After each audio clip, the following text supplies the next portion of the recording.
Hello दोस्तों, स्वागत है आपका अपने YouTube channel CSIR JRF net में। आज का टॉपिक हम पढ़ने वाले हैं माइटोकॉन्ड्रिया। माइटोकॉन्ड्रिया कोशिका का अत्यंत महत्वपूर्ण कोशिकांग है जो ऊर्जा उत्पन्न का मुख्य केंद्र होता है। इसे कोशिका का शक्ति गृह यानी पावर हाउस ऑफ सेल कहा जाता है, क्योंकि यहाँ ATP एडिनोसिन ट्राइफॉस्फेट का निर्माण करता है जो कोशिका की ऊर्जा इकाई है। खोज एवं नामकरण। खोजकर्ता रिचर्ड ऑल्टमैन 1890। नामकरण कार्ल बेंडा 1898। माइटोकॉन्ड्रिया कोशिका सेल का एक महत्वपूर्ण कोशिकांग ऑर्गेनेल्स है जिसे कोशिका का पावर हाउस कहा जाता है, क्योंकि यही ATP बनाकर कोशिका को ऊर्जा देता है। यहाँ यूकेरियोटिक कोशिकाओं में पाया जाता है। पहला, बाह्य झिल्ली यानी आउटर मेम्ब्रेन। यहाँ माइटोकॉन्ड्रिया की सबसे बाहरी परत होती है, चिकनी होती है। इसमें पोरीन प्रोटीन होते हैं जिनसे छोटे अणु अंदर बाहर जा सकते हैं। यहाँ माइटोकॉन्ड्रिया को सुरक्षा देता है। इसके कार्य: पदार्थों का आवागमन नियंत्रित करता है, सुरक्षा देना। दूसरा, अंतर झिल्ली स्थान। पहला, बाह्य झिल्ली और आंतरिक झिल्ली के बीच का स्थान। दूसरा, यहाँ पर एक धन आयन प्रोटॉन्स जमा होते हैं। थोड़ा सा महत्व जान लेते। इलेक्ट्रॉन ट्रांसपोर्ट चेन ETC के दौरान यहाँ प्रोटॉन एकत्र होते हैं जिससे ATP निर्माण के लिए ऊर्जा मिलती है। तीसरा, आंतरिक झिल्ली। यहाँ अंदर की झिल्ली होती है, बहुत अधिक मुड़ी हुई रहती है। इसमें कई एंजाइम और प्रोटीन पाए जाते हैं। विशेषता: यहाँ झिल्ली अत्यधिक चयनात्मक होती है। इलेक्ट्रॉन ट्रांसपोर्ट चेन इसी पर होते हैं। तीसरा, क्रिस्टे। आंतरिक झिल्ली की तह यहाँ मोड़। इनका कार्य सतह क्षेत्र सरफेस एयर बढ़ाना है। महत्व: जितनी अधिक क्रिस्टे होगी उतना अधिक ATP बनेगा। ATP सिंथेसिस कण इसी पर पाए जाते हैं। ATP सिंथेस कण F0 से F1 पार्टिकल्स ये आंतरिक झिल्ली पर उपस्थित होते हैं, कण होते हैं। कार्य: ADP प्लस PI से ATP बनाना। इसी प्रकार को ऑक्सीडेव फॉस्फोराइलेशन कहते हैं। मैट्रिक्स। यहाँ माइटोकॉन्ड्रिया का अंदरूनी तरल भाग होता है। इसमें पाए जाते हैं: पहला, वृत्ताकार DNA mtDNA। माइटोकॉन्ड्रिया का अपना DNA होता है। यहाँ सर्कुलर DNA होता है। यहाँ दर्शाता है कि माइटोकॉन्ड्रिया अर्ध स्वायत्त अंगक है। दूसरा, 70S राइबोसोम। बैक्टीरिया जैसे राइबोसोम ये प्रोटीन संश्लेषण करते हैं, इसीलिए माइटोकॉन्ड्रिया को एंडोसाइमोबिक ऑर्गेनिक का प्रमाण माना जाता है। तीसरा, ट्रांसफर RNA प्रोटीन सिंथेसिस में मदद करता है। क्रेब्स चक्र के एंजाइम। मैट्रिक्स में क्रेब्स चक्र TCA क्रेब्स में के एंजाइम पाए जाते हैं। यहाँ भोजन का ऑक्सीकरण होता है और NADH संरचना स्ट्रक्चर। माइटोकॉन्ड्रिया दो झिल्लियों यानी डबल मेम्ब्रेन से घिरा हुआ होता है। बाह्य झिल्ली यानी आउटर मेम्ब्रेन। यहाँ चिकनी होती है। बोरोन या VDAC चैनल पाए जाते हैं। तीसरा, छोटे अणु और आयन आसानी से आर पार जा सकते हैं। चौथा, अपेक्षाकृत अधिक पारगम्य होती है। दूसरा, आंतरिक झिल्ली इनर मेम्ब्रेन यहाँ अत्यधिक मुड़ी हुई होती है। दूसरा, इसकी तहों की क्रिस्टें कहते हैं। विशेषता का पहला, यहाँ इलेक्ट्रॉन परिवहन श्रृंखला इलेक्ट्रॉन ट्रांसपोर्ट चेन स्थित होती है। दूसरा, ATP बनाने वाला एंजाइम ATP सिंथेस F0-F1 कण यहीं पाया जाता है। तीसरा, इसमें कार्डियोलिपिन नामक वसा अधिक मात्रा में होती है। चौथा, यहाँ बहुत कम पारगम्य होती है। तीसरा, झिल्लियों के बीच स्थान इंटरमेम्ब्रेन स्पेस।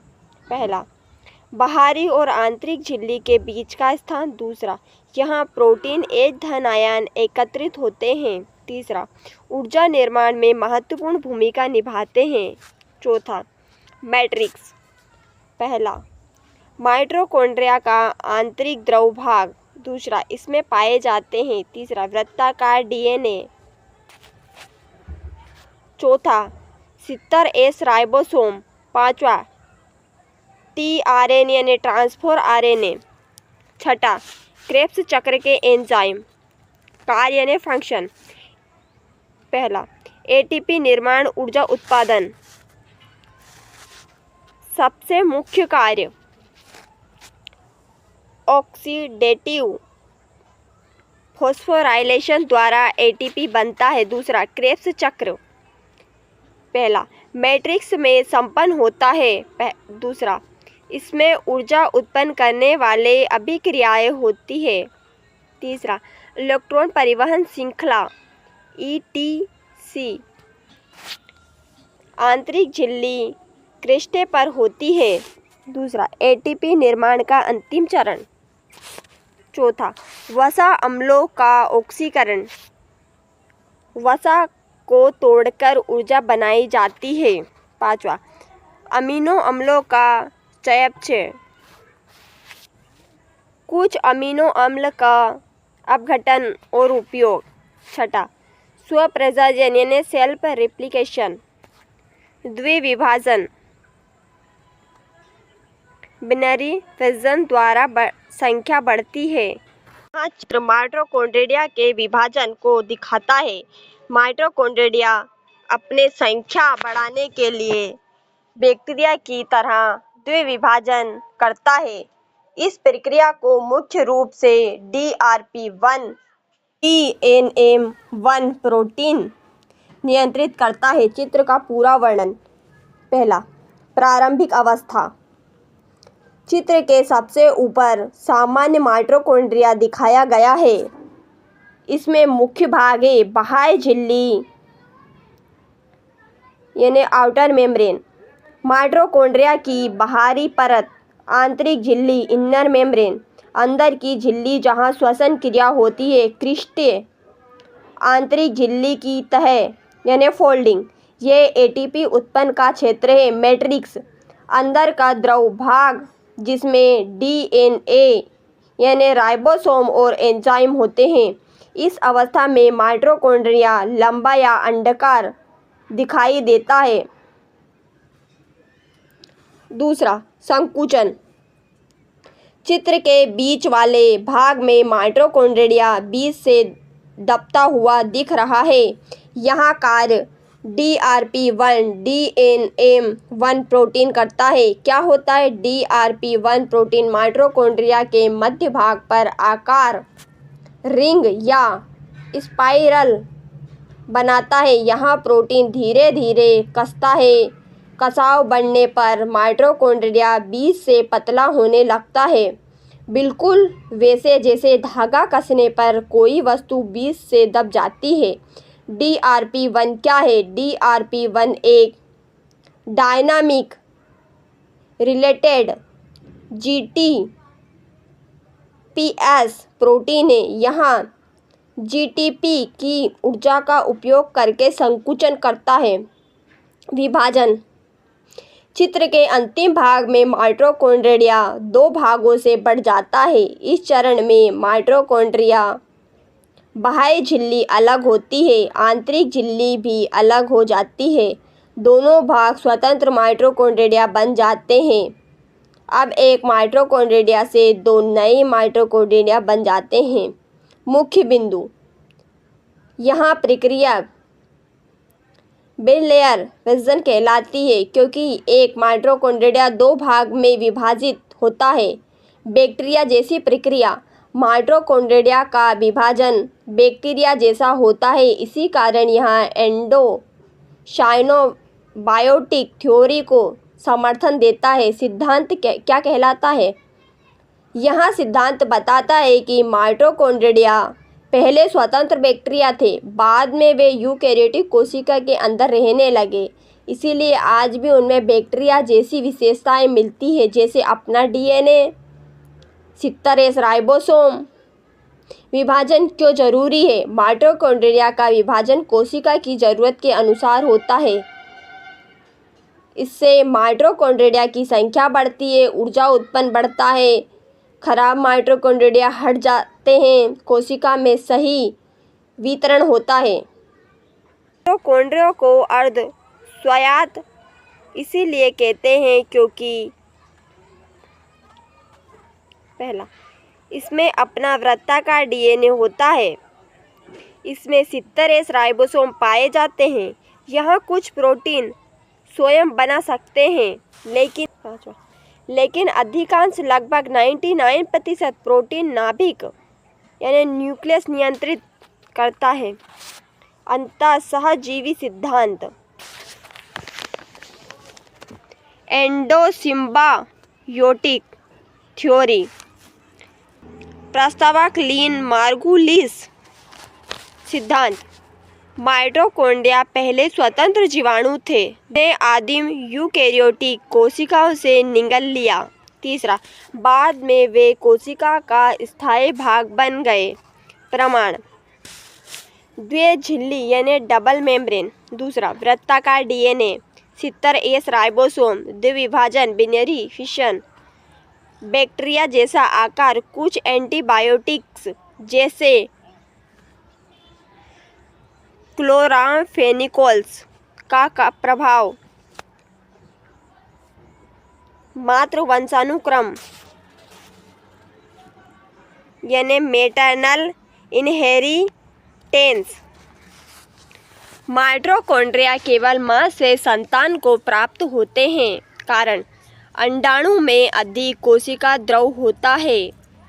शुक्राणु के माइटोकॉन्ड्रिया नष्ट हो जाते हैं। संबंधित संरचनाएं। हाइड्रोजेनोसोम ऑक्सीजन रहित स्थिति में ATP बनते हैं। पाइरूवेट से ऊर्जा उत्पन्न करते हैं। माइटोसोम अत्यधिक सरलित रिडक्टेड अंगक, इसमें ATP निर्माण नहीं होता। प्रोटीन परिवहन प्रणाली। Protein import system. माइटोकॉन्ड्रिया में अधिकांश प्रोटीन बाहर यानी साइटोप्लाज्म में बनकर आते हैं। प्रमुख प्रणाली। पहला, TOM बाहरी झिल्ली से प्रवेश, TIM-23 मैट्रिक्स में प्रवेश, TIM-22 आंतरिक झिल्ली में प्रवेश, SAM बाह्य झिल्ली में बीटा बैरल प्रोटीन, OXA आंतरिक झिल्ली में स्थापन। पांचवा, MPP सिंगल अनुक्रम हटाता है। HSP70/HSP60 प्रोटीन की तह बनाना यानी फोल्डिंग। सिग्नल अनुक्रम सिग्नल सीक्वेंस प्रोटीन के एन टर्मिनल भाग में होता है। दूसरा, धनात्मक आवेश वाले अमीनो अम्ल अधिक होते हैं। मैट्रिक्स में पहुंचकर एमपीपी द्वारा काट दिया जाता है। महत्वपूर्ण प्रोटीन। यह चित्र बताता है कि माइटोकॉन्ड्रिया के प्रोटीन कैसे बनते हैं। बाद में माइटोकॉन्ड्रिया के अलग अलग भागों में पहुंचाए जाते हैं। अधिकांश माइटोकॉन्ड्रिया प्रोटीन वास्तव में केंद्रक के जीनों से बनते हैं। इनका निर्माण पहले कोशिका द्रव में होता है और बाद में इन्हें माइटोकॉन्ड्रिया में भेजा जाता है। चरण 1, कोशिका द्रव में प्रोटीन का निर्माण।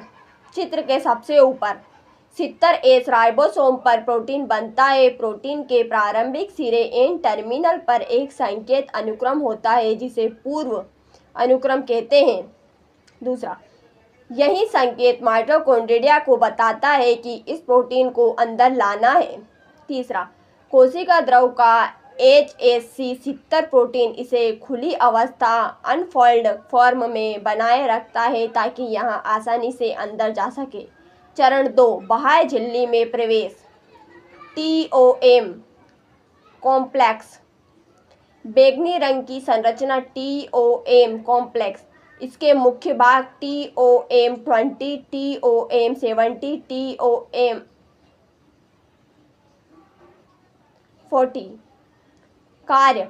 TOM20 और TOM70 संकेत अनुक्रम को पहचानते हैं। TOM40 एक चैनल बनाता है जिसके माध्यम से प्रोटीन बाहरी झिल्ली पार करता है। TOM का पूरा नाम बाह्य झिल्ली स्थानांतरण है। यहाँ माइटोकॉन्ड्रिया का मुख्य प्रवेश द्वार होता है। चरण 3, TIM23 मार्ग द्वारा मैट्रिक्स में प्रवेश। नीले रंग की संरचना TIM23 कॉम्प्लेक्स। यदि प्रोटीन को मैट्रिक्स तक जाना है, पहला, वहाँ पहले TOM से गुजरता है, फिर TIM23 कॉम्प्लेक्स में प्रवेश करता है। TIM23 आंतरिक झिल्ली में चैनल बनाता है। इसके नीचे PAM कॉम्प्लेक्स MTHSP70 मिलकर प्रोटीन को मैट्रिक्स की ओर खींचते हैं। चौथा चरण, मैट्रिक्स में प्रोटीन का परिपक्व होना। मैट्रिक्स में पहुंचने के बाद MPP माइटोकॉन्ड्रियल प्रोसेसिंग पेप्टिड पूर्व अनुक्रम को काट देता है। इसके बाद प्रोटीन मुड़कर फोल्ड होकर अपनी कार्यात्मक आकृति प्राप्त करता है, अर्थात वहाँ सक्रिय प्रोटीन बन जाता है। चरण 5, TIM22 मार्ग। कुछ प्रोटीन ऐसे होते हैं जो आंतरिक झिल्ली को कई बार पार करते हैं। इन्हें TOM complex, small TIMS, TIM22 complex की सतह से आंतरिक झिल्ली में स्थापित किया जाता है। इन्हें बहुपार झिल्ली यानी मल्टीपास मेम्ब्रेन प्रोटीन कहते हैं। चरण 6, SAM कॉम्प्लेक्स। हरे रंग की संरचना SAM कॉम्प्लेक्स यहाँ बाह्य झिल्ली में प्रवेश। यहाँ बाह्य झिल्ली में विशेष प्रकार के प्रोटीन स्थापित करता है जिन्हें बीटा बैरल प्रोटीन कहा जाता है। उदाहरण पोरीन। पहले ये TOM से गुजरते हैं, फिर SAM इन्हें बाहरी झिल्ली में फिट करता है। चरण 7, OXA मार्ग। कुछ प्रोटीन पहले मैट्रिक्स में जाते हैं और बाद में OXA कॉम्प्लेक्स द्वारा आंतरिक झिल्ली में स्थापित किए जाते हैं। OXA विशेष रूप से उन प्रोटीन के लिए महत्वपूर्ण है जो माइटोकॉन्ड्रिया के अंदर बनते हैं। आवश्यक ऊर्जा। यहाँ पूरी आयात प्रक्रिया निर्भर करती है ATP ऊर्जा पर। आंतरिक झिल्ली के प्रोटीन प्रवणता मेम्ब्रेन प्रोटीनल पर। पूर्ण परीक्षा बिंदु। कोशिका का पावर हाउस। क्रेस्टें इक्वल ATP निर्माण स्थल। Matrix crest. आंतरिक झिल्ली में कार्डियोलिपिन। 70S राइबोसोम प्लस वृत्ताकार DNA। अर्ध स्वपारित कोशिकांग। मात्र वंशानुक्रम। अंतःसजीवी उत्पत्ति। TOM/TIM प्रणाली, प्रोटीन परिवहन।